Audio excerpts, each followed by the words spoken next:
IPIP, AX, tapos zero balance billing na pala tayo sa mga DOH hospital. Yan nga yung sinasabi ko na dapat yun na yung binito. Kasi sayang nga yung subsidy. yung mga Di ba, kung ayuda-ayuda babalikan mo yung sinasabi ko, palitan na natin yung sistema ng subsidy. Oo. Kaya pinipilit ko, etong taong ito na mag-uumpisa, maglalabanan na kami sigurado. Pag ipipilit ko na ako na alisin na natin yung subsidies na yan, Opo. lahat na lang ng gumagamit ng 200 kilowatt hours, Sa kuryente. yun ang ilibre natin. Oho. O dire-diretso yun, matatarget mo talaga yung mahirap.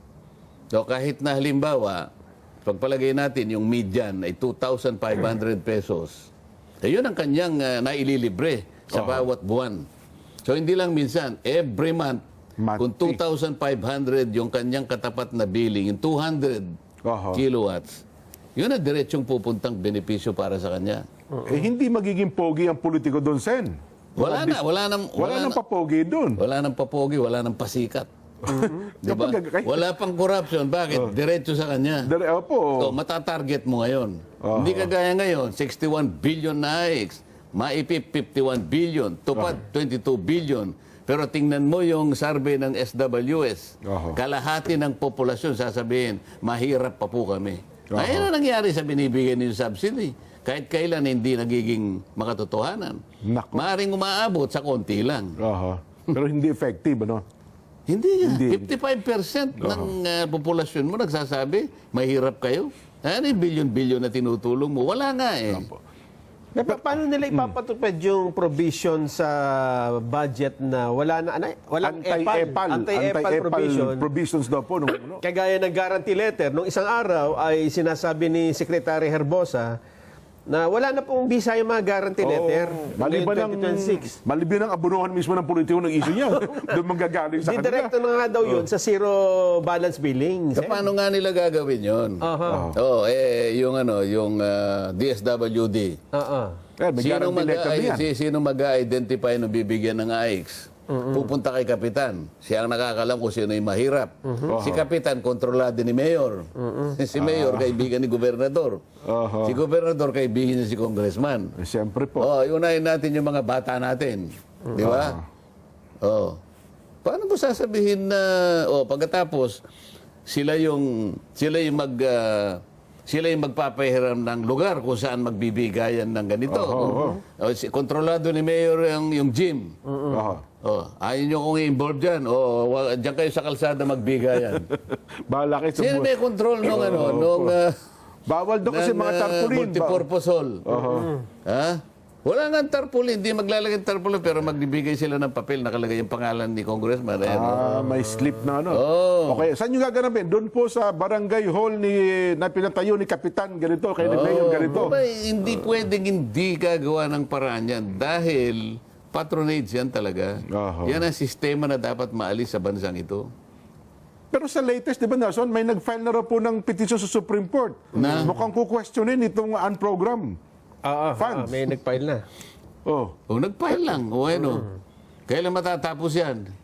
2029 siguro. Baka may urgent motion na aktuhan kaagad, hindi kaya? Ito nga 2025 budget, kine-question din. Ngayon, wala ko nga pala. Kailan kine-question yung 2025 budget? Last year po. Ano nga kailan? 2026 na, may nangyari ba? Isang taon na, wala pa. Tapos na. Meron na tayong bagong budget. Mukhang hindi na yata aaktuhan ng Supreme Court yun, no? Ito pa ho isa. Ang balita ko ngayon nga, talagang decidido daw yung mga question niya yung program. Wala sa constitution yan. Ganon. Simula yan, ang program na yan kanya, 20-something, 2022, bla bla bla. Di ba? Panagutan nila. Well, di abangan natin, ano? Kasi naman ang Korte Suprema, may 24 months. Opo. Bago niya i-dispose ang isang kaso na ipinal sa kanila, yung 24 months will begin at the time when the case was submitted for decision. Ganun pala yun. So, halimbawa, nagpalitan na ng mga pleadings ang mga dalawang partido. Gagawa ng order ng Supreme Court. Halimbawa, September 5, 2026, Opo. The case is now submitted for decision. May 2 years siya nun. O di 2020... 2028. O September 4, 2028. Doon na. Doon lang Patapos na ang administrasyon. Iba na ang presidente Opo, siguro. Nako. Di ba? Oho. Ay, nako. Well, anyway, abangan natin sen, ano? At saka doon sa pondo talaga, marami pa rin mga Ang dami dapat Oo. questionin. Dapat ang kinwestiyon dito. Di ba sabi ng Korte Suprema, ibalik nyo yung 60 billion ng PhilHealth. Sa PhilHealth, opo. Ibalik. Opo, last year pa po yan. Opo. Meron na ruling eh. O, sabi ng gobyerno, sige, balik. Bakit ang pambabayad kukunin mo sa GAA? Oho. Nasa 2026 eh.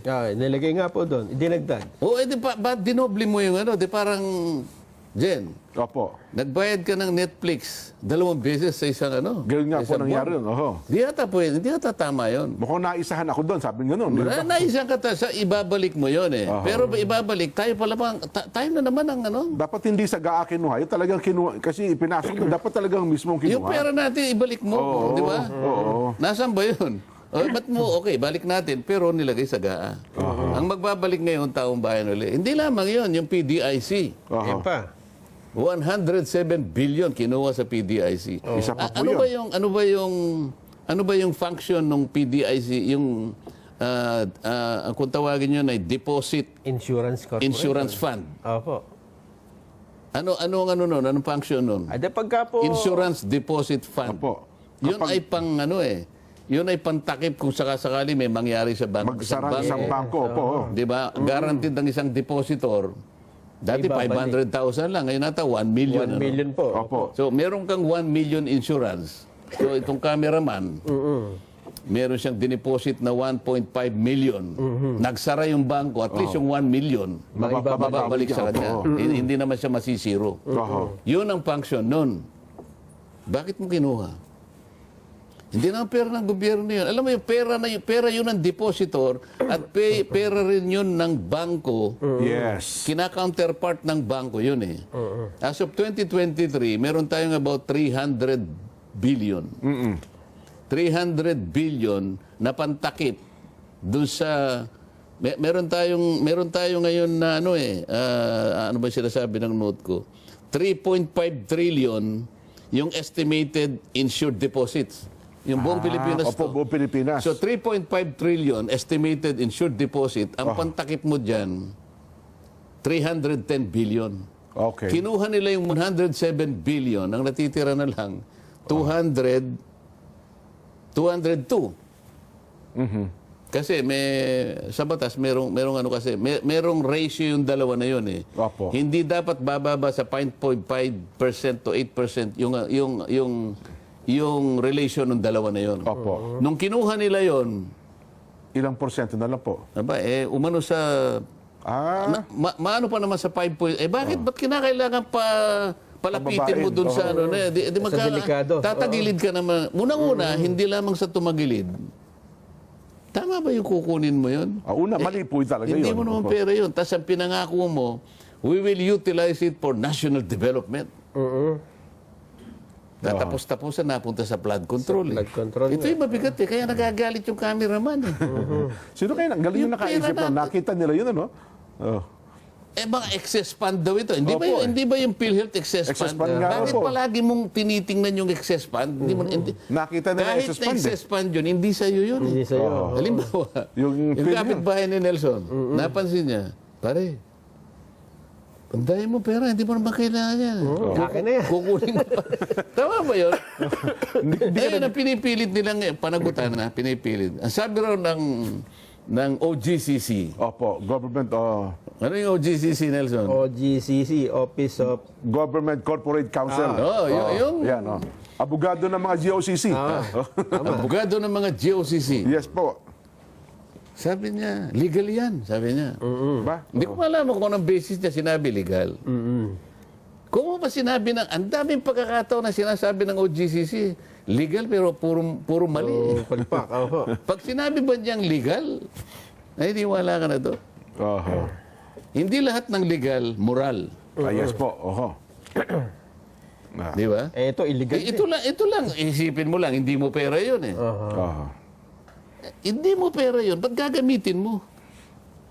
Yung function niya ay pantakip para sa kasiguruhan, kumpiyansa ng mga depositor, kung merong mangyari, Aha. ay kahit papano ay May makukuha meron sila sila. makukuha. Panatilihin mo yung kapanatagan ng kanyang kalooban na gano'n. Yes. Bakit mo ngayon pakikialaman yun? Aha. Di ba? Yan ang mga issue eh. Oo nga, no. Tapos, pero bakit parang hindi naman natin nagpetisyon ng PDIC na ibalik sa kanila yun, no? Maliban sa PhilHealth lang eh. Wala kasing, dapat merong isang, Kahit depositor sana, pwede. Na magpetisyon, dapat magsama yung mga ilang depositor, lalo samahan ng bangko, questioning. Ayan, oo. At alam ko, ganun din ang mangyayari. Sasabihin ng Korte Suprema, ibalik yan. Kung paano nila niresolve, Yes. ibalik ninyo yan, hindi nyo pera yan. Ganun din yung 60 million na sinasabi nila, billion na sinasabi nila na excess fund. Hindi. Panggarantya eh. Panggarantya sa pera yun eh. Oho. Ayun. Sabi nga nila, ang dami palang pera ng PhilHealth na dapat eh. Di ba yung PhilHealth natin dapat ngayon zero na, hindi, And then, hindi na marami tayong dapat, PhilHealth, PDIC. Ngayon, hanapin ninyo yung Maharlika Yung Maharlika. Investment Fund na hanggang ngayon, hindi nila may paliwanag. Kung saan na nag-invest, ano? Karapatan ng tayo. Basahin po ninyo yung objective ng batas na ginawa namin. Kayo nagpilit ng gagawin namin yan. Nung ginawa namin, ang sinasabi, mag-ulat kayo. Ayun. Mag-ulat kayo sa mamamayan dahil pera nila yan. Kinuha nyo sa Land Bank, kinuha nyo sa Development Bank. Yung perang yan ay ginagamit. Kaya nga, Development Bank of the Philippines pang-develop sa ating ekonomiya. Kinuha ninyo. Kayo ang nagsabi, hindi, akin na muna yan, gagamitin namin. Kami ang bahala. Ngayon, wala kayong may paliwanag. Ano nang katuturan na nangyari? 2 taon na nakararaan. Wala kayong maiulat kung ano nang nangyari. Oo nga, no? Ba't wala nga reporting yung Maharlika, no? Ilang mamamayan ang nagawa ninyong ma-employ halimbawa. Yan bang ginamit yung perang yan nakapag-invest ba kayo sa isang korporasyon na gumagawa ng mga classrooms? Ayan, siguro. Di ba? Oo nga, oo. Magre-report kayo ngayon. Pag may classroom, may teacher, di ba? Opo. Ha? Nako. Tsaka yung mga teacher, dapat tinetrain natin para magagaling, di ba? Nung dapat nga magpaliwanag si Ginoong Consing yan, di ba? Yung kanilang presidente dyan. Mukhang matapos sa say talaga para hindi na nag-report kung ano na Puntahan mo, nangyari. alam ko yung opisina niya, nasa Ore, doon sa BGC. Ganun ho ba? Parang minsan nasa lubong ko eh. Oo. Sabi ko, ba't puro mapuputi yung kasamang babae nito? Parang hindi Pilipina eh. Ganun ba? Mga Caucasian eh. Baka At saka naman, hindi lang isa, siguro 4-5 yan. investor Mga investor yan. Ha? baka investor, kinakausap nila. Mga Caucasian na investor. Kilala ko yan. Ewan ko. Basta yun, hindi ko na pinakikialaman. Pinakikialaman ko, mag-ulat ka Ayan, sa mamamayan kasi inan mo yan pinakialaman mo yung pera. 250 billion pesos na hanggang ngayon ay walang ulat. Ito na. 60 billion kinuha PhilHealth. Ngayon pinababalik, tayo na naman pala ang magbabayad. 107 billion ng PDIC, kailangan may magdemanda. Ayun. Di ba? Bilang depositor siguro. Yung ginto natin, baka isa pa pala yan, 30 tonelada, binenta natin. Magtataka ka sa Central Bank, wala man lang nag-isip. Kahit naman siguro yung kotse mo lang dyan ang ibebenta mo, ita-timing mo naman siguro. Oo naman po. Para mataas ang presyo naman, siyempre. Tsaka mag-iisip ka, paano kaya tatimingin mo para mapataas mo yung presyo, di ba? Kung kailan ba naman mababa, doon mo binenta. At alam mo naman next year, dodoble ang presyo. O magkano na wala sa atin? Sino ba buyer na? 102 billion na tayo na wala sa atin. Sino ang buyer?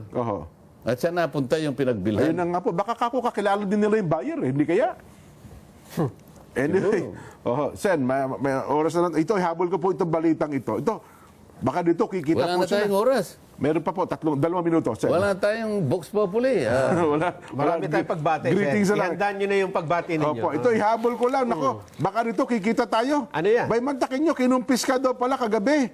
Ang 8 sasakyan, mamahaling sasakyan ni dating Congressman Saldico sa kanya pong condominium dyan sa Global City. Sapagkat ito palang mga sakyang ito, walang kaukulang buwis at wala daw pong dokumento sa pag-aangkat at hindi po nababayaran ng kaukulang buwis ang mga sasakyan daw po ay nakarehistro sa iba't ibang pangalan, katulad daw po ng mga kumpanya, SunWest, Mississippi Sport and Hotel, at ang pangalan, nakapangalan daw po sa asawa ni ko na si Maylene Recinto Co. Kabilang daw po siya na kumpiska sa sasakyan ay isang Rolls Royce. Nako, 3 Cadillac Escalade, 2 Lexus, isang Mercedes-Benz,